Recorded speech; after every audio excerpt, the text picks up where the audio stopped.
Hello. आज का हमारा जो टॉपिक है वह है average velocity and instantaneous velocity in one dimension. ठीक है, यहाँ पे हम वन डायमेंशनल मोशन की बात करेंगे।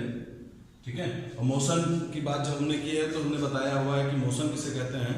तो मोशन हमने बताया था कि अगर पोजीशन कोऑर्डिनेट अगर टाइम के साथ चेंज होता है तो आप क्या कर सकते हो कि बॉडी किस में है, मोशन में है। Body is said to be in motion if position coordinate changes with time. ठीक है, अब चूंकि यहाँ पे हम वन डायमेंशनल मोशन की बात कर रहे हैं तो हमारे पास कोऑर्डिनेट्स हैं, एक्स है, वाई है, जेड है।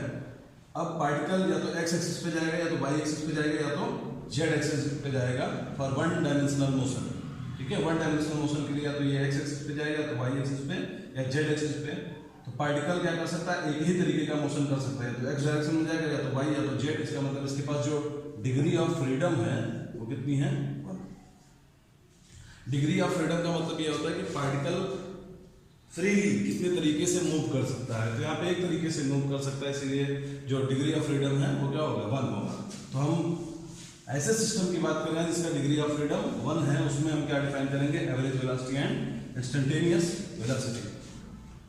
कैसे करते हैं, तो इसके लिए हमारे पास एक एक्स एक्सिस चूज कर लेते हैं और ये हमारा इंक्रीजिंग ऑफ एक्स है, ये हमारा रेफरेंस पॉइंट है। पोजीशन कोऑर्डिनेट चेंज करते हैं, तो एट टाइम t1 हमारा position coordinate x1, at time t2 position coordinate x2, at time t3 position coordinate x3, at time t4 position coordinate x4, at time t5 position coordinate x5, at time t6 position coordinate x6, at time t7 position coordinate x7, at time t8 position coordinate x8। इसका मतलब particle यहाँ से यहाँ गया, उसके बाद ये यहाँ से यहाँ तक आया। ठीक है, यहाँ तक गया था, उसके बाद वापस आया। इसको अगर हमको ग्राफ पे प्लॉट करना होगा तो हम कैसे प्लॉट करेंगे। ठीक है, चूंकि हम ग्राफ का ही यूज करके आपको बताने वाले हैं कि क्या होता है average velocity and instantaneous velocity. अगर इसको हम ग्राफ पे प्लॉट करते हैं,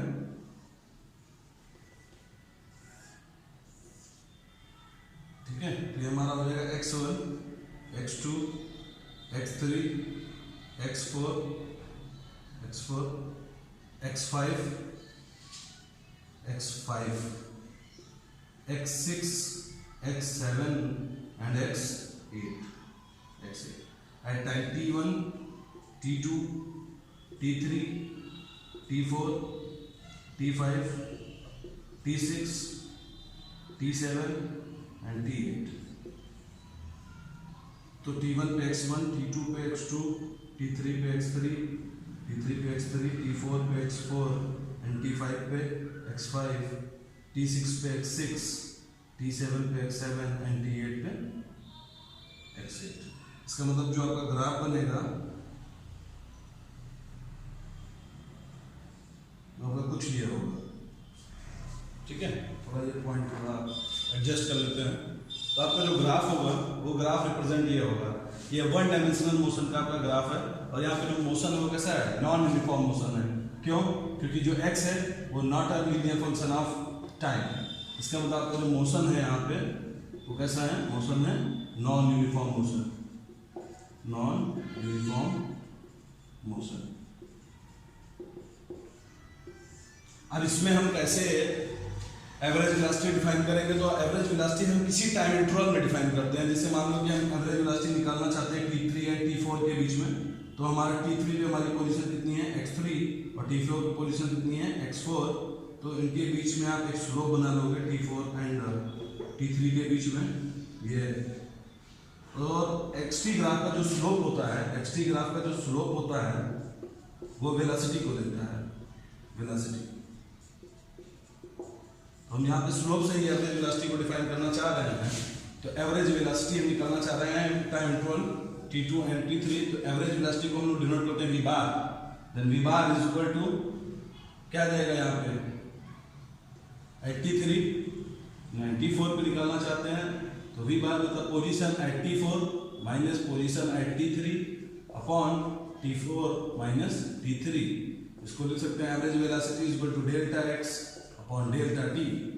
यहाँ पे दिख रहा है कि x at t4 is greater than x at t3। इसका मतलब आपका जो एवरेज वेलोसिटी है वो क्या आएगा, पॉजिटिव। अगर यही चीज हम निकालना चाहते हैं बिटवीन T5 एंड T6 तो हम कैसे निकालेंगे, उसमें भी यहाँ पे चेंजेस लाएंगे। तो at T5 and T6 then average velocity at T5 and T6 is equal to position at T6 minus position at T5 upon T6 minus T5। ये भी कितना आ जाएगा, delta x upon delta t v बार। यहाँ से क्या दिख रहा है कि x at T6 is less than x at T5। ठीक है, यहाँ पे देखो x at T6 less than है x at T5, तो यहाँ पे आपको क्या मिलेगा, जो आपका डेल्टा x होगा क्या हो जाएगा, निगेटिव, इसलिए एवरेज वेलोसिटी इज निगेटिव। तो वेलोसिटी कहाँ पे पॉजिटिव होगी, कहाँ पे निगेटिव होगी, तो आपको ये एंगल देखना है। अगर आप एंगल थीटा इस तरह बनाते हो और वो कैसा बन जाता है, एंटी क्लॉकवाइज। ठीक है, जैसे ये है एंटी क्लॉकवाइज, यहाँ पे लोगे एंटी क्लॉकवाइज, तो वेलोसिटी क्या होगा, पॉजिटिव। अगर यहाँ पे ले रहे हैं क्लॉकवाइज, यहाँ पे लेंगे क्लॉकवाइज, ठीक है, तो आपका वेलोसिटी कैसा होगा, निगेटिव। तो यह है एवरेज वेलोसिटी डिफाइन करने का तरीका। अब एवरेज वेलोसिटी हम जानते हैं, इसी में जोड़ते हैं इंस्टेंटेनियस वेलोसिटी कि क्या होता है इंस्टेंटेनियस वेलोसिटी। तो इंस्टेंटेनियस वेलोसिटी हम निकाल सकते हैं, एवरेज पहले हम लिख लेते हैं। तो average velocity equal to delta X upon delta T. तो डेल्टा टी क्या है, लार्ज टाइम इंटरवल है। इंस्टेंटेनियस का मतलब होता है for a single value of time, time की जो वैल्यू होगी वो सिंगल होगी, ठीक है। इसीलिए इंस्टेंटेनियस डिफाइन करने के लिए आपको डेल्टा टी को टेंड करना होगा जीरो की तरफ, ठीक है, in limiting case. Then instantaneous velocity is equal to limit delta T tends to zero delta X by delta T. तो v इज इक्वल टू, यहाँ पे v बार की वैल्यू पुट किया है एवरेज की। अगर हम देख रहे हैं कि डेल्टा टी अगर टेंड कर रहा है जीरो को, तो आपका जो चेंज ऑपरेटर है बहुत स्मॉल हो जाएगा और ये चेंज जाएगा डेल्टा किससे, d से। तो यह देगा v is equal to dx by dt और लिमिट आपका हट जाएगा, ठीक है। तो ये आपका फर्स्ट है, इसको आपको याद रखना है कि instantaneous velocity is equal to instantaneous change in position with respect to time, या instantaneous change in displacement with respect to time is called instantaneous velocity. ऐसे ही हम लोग एक्सेलरेशन भी डिफाइन कर सकते हैं, जैसे एवरेज वेलोसिटी डिफाइन किया है वैसे ही हम एवरेज एक्सेलरेशन और इंस्टेंटेनियस एक्सेलरेशन भी डिफाइन कर सकते हैं। इसमें आपका वहां पे हमने xt ग्राफ लिया था, xt ग्राफ का स्लोप जो है वो वेलोसिटी को देता था। यहाँ पे हम vt ग्राफ लेंगे, ठीक है, और vt ग्राफ का स्लोप आपको किसको देगा, एक्सेलरेशन को देगा। तो एक ग्राफ हम ट्रीट कर ले रहे हैं अपने मन से, क्योंकि एक हमने बना के दिखा दिया है, तो vt है और ग्राफ कुछ ही है। ये टाइम इंटरवल हम मान ले रहे हैं t3 या t2 मान लो, ये टाइम इंटरवल आप t3 मान लो। तो अगर आपको एवरेज एक्सेलरेशन डिफाइन करना है बिटवीन t2 एंड t3, तो आपका ये एंगल हो गया, ठीक है। तो ये आपका क्या होगा, वेलोसिटी एट t3 और ये क्या हो जाएगा, वेलोसिटी एट t2। तो हम क्या निकालेंगे, average acceleration is equal to velocity at t3, क्योंकि हमको t2 एंड t3 के बीच में निकालना है। तो t2 एंड t3, तो velocity at t3 minus velocity at t2 upon t2 minus t3। Average acceleration is equal to क्या हो जाएगा, delta v by delta t। और यहाँ दिख रहा है कि v at t3 is greater than v at t2, v at t3 is greater than v at t2। इसका मतलब जो आपका एवरेज एक्सेलरेशन होगा वो कैसा होगा, पॉजिटिव। लेकिन अगर हम यहाँ की बात करें तो एक टाइम इंटरवल आप अगर t5 मान लो और एक टाइम इंटरवल आप ये t6 मान लो, then average velocity then average acceleration अगर हम डिफाइन करते हैं बिटवीन t5 एंड t6, तो क्या लिखेंगे, तो average acceleration at t5 and t6, slope देखो डाउनवर्ड है, ठीक है। तो यहाँ पे क्या आ जाएगा, velocity at t6 minus velocity at t5 upon t6 minus t5।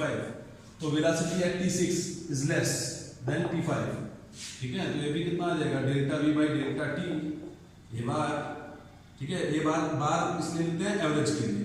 Then ये बार इज इक्वल टू क्या आ जाएगा, निगेटिव। क्यों, क्योंकि velocity at t6 is less than velocity at t5।